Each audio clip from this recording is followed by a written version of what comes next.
Hi, I'm Emme and welcome to an amazing edition of RoadflyTV. I'm here at Sonoma Raceway and I've gotten to take a first look at the 2013 Viper. Oh yeah, you're jealous. Now, what's awesome is that today it's our first look, so we're gonna get a great overview. We're gonna take it out on an autocross, we're gonna take it out on the road, and we're gonna take it out on the track to give you the full experience of what this 2013 Viper can do. The thing I think I like the most about this new Viper is that it's a design evolution. It's instantly recognizable as a Viper. All of the suits here tell us that, hey, if you put a car cover over it, you're gonna know that it's a Viper. You don't even really need to see the car. And there's a lot of great little tiny touches that I think are fantastic. One of the things is here in all of the air vents, a lot of times you will see those on cars, but it'll be, and it's a honeycomb, which it is here too, but those will be like a hexagonal shape. These look a little bit like snakeskin, and that is a fantastic little detail that I think really adds to this car. Now this car is badged very, very elegantly and very nicely. You have this fantastic Viper gas cap.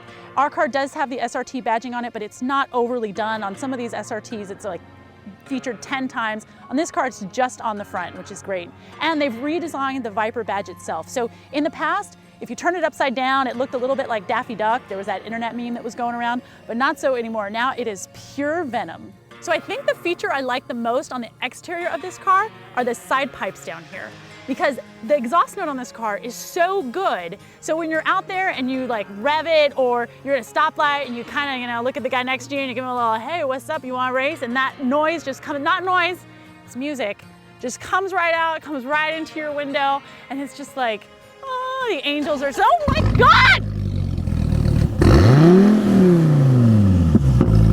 My cameraman thinks he's really funny.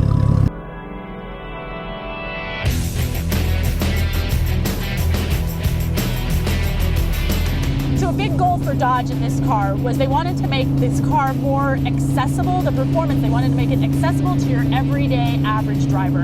They wanted to make this car a confidence-inspiring car, and I definitely think that they have succeeded. And one of that ways is with this steering. So they have kept the hydraulic power steering. Yay, thank you. That makes me so happy. They haven't succumbed to the dreaded electric power steering. And you really can feel every tiny little pebble, every pavement change. There's so much feedback. And when you find yourself on the slightly wrong line, which I have done today, you just need such minimal input, it's very easy to correct. The clutch in this car is not quite as heavy as you would expect, so you really can drive this. This could be your daily driver quite easily. It only is offered in a manual. Thank you, baby Jesus. That makes me so happy. So driving in traffic, of course, is just going to be kind of a pain in the butt. But because this clutch is not as heavy as you would think, you're not going to be doing leg presses at the same time. The pedal configuration on this car is set up so that it's easy to heel toe shift, even with small girly feet like myself. And the pedals are adjustable. They can move forward and backwards. The shifter here, first of all, it's really close to the wheel, which is fantastic. And it is a short throw, so they've shortened it up fore and aft, but they widened the gates just a little bit. So going from second to third and fourth to fifth, you're never really gonna miss a shift, which is fantastic. So I know we ding American cars for their interiors, but I really can't do that with this car. This interior is upscale. You do have an 8.4-inch touchscreen here, and that's got all your climate controls.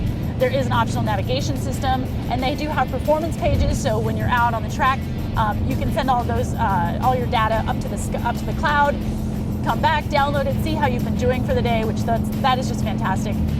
So I don't know about you, but I don't really see a lot of older Vipers out on the road, and I really bet that a lot of that is because people wreck them, because those cars were, man, they were a beast. Now they really wants to make this car accessible to the everyday person, and part of the way that they've done that is put in a really good electronic stability control system. Now don't worry, you can disable it completely. You can have it all the way off, all the way on, a track mode and a sport mode. And I've been driving it with the car with it all the way on all day, and it really helps this car stay planted in the corners. I mean, you're able to take these corners so much faster than you think you should be able to, and the tail just never comes out. Now, of course, if you want to get the tail out, I mean, hey, who doesn't like to get a little tail, right?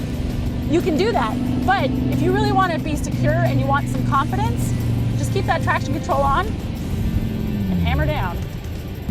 This car knocks out 640 horsepower at about 6,000 RPM and 600 pound-feet of torque at 5,200 RPM. Now, that is the torquiest engine of all naturally aspirated engines out on the market today.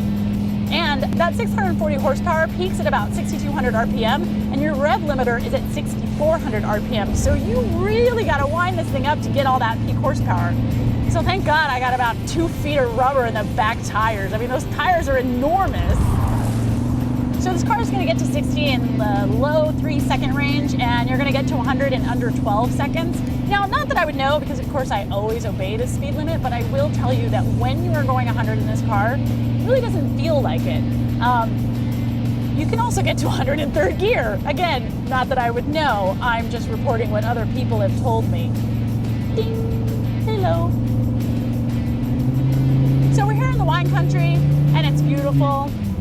The first thing I noticed when I got in this car is how steeply raked the windshield is, and it gives it an appearance of this is the tiniest windshield ever. But of course your visibility out the front is great. Your visibility out the back is pretty good too, but the visibility in the corners, not so much. So you really are going to have to use your side mirrors. But honestly, if you just accelerate just a little bit, I guarantee you're going to pass them just fine, sneak right into their lane and not cut them off.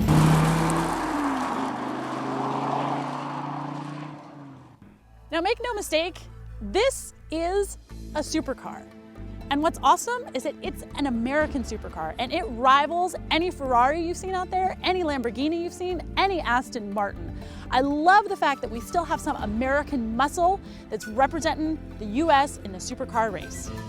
That's it for this week. I am Emme Hall. Thank you so much for watching. Yay, jump in the air. Hey, you can subscribe to our YouTube channel. You can leave me your comments. You know what? You can even find me on Facebook and Twitter. All's I'm saying. Thanks so much for watching. Have a groovy day. Alex thinks he's funny. My cameraman thinks he's funny. The squirrel! I hit the squirrel! I hit the squirrel!